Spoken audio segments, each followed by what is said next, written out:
Okay, my name is Dr. Daniel Clearfield, and today I'm going to be going over the leg lever technique.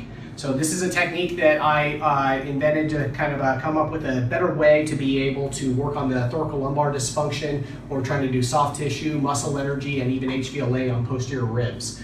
So the indication for this is any kind of thoracolumbar myofascial dysfunction. When we're trying to work on the erector spinae muscles, if they have posterior ribs, it also works very well too.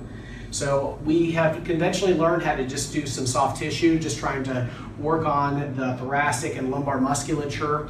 Coming over here, sometimes we'll use the hip to kind of get a little bit more leverage. With this technique, we can get a lot more leverage, especially up in this difficult to treat thoracolumbar area.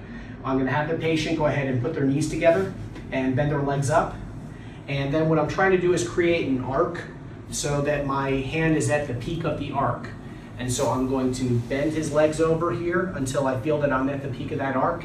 And then I'm going to hook over here and be pushing down on his legs here while I can maintain traction over here on the lumbar paraspinal musculature.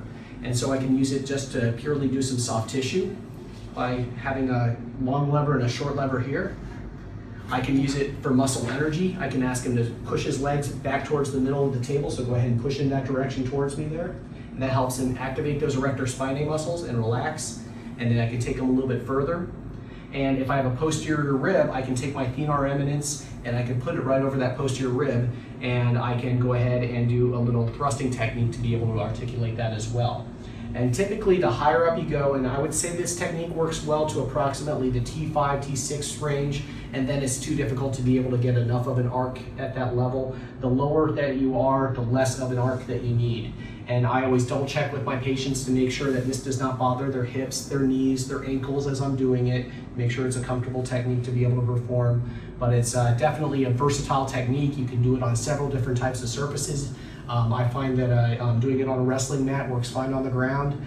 And you can use it to get all sorts of different dysfunction, and it's a good way to be able, and the good thing also is you don't have to be a master diagnostician as far as saying side bent left, rotated right, flexed, extended. All you have to do is feel for paraspinal hypertonicity. This is an area that I want to try to work on, and I'm going to go ahead and work and soften that area up. And then if it feels like it hangs up on you, go ahead and do some muscle energy on it. So again, push towards the middle of the table there and relax. And then I can take it down and stretch it a little bit further. Okay, and that's the leg lever.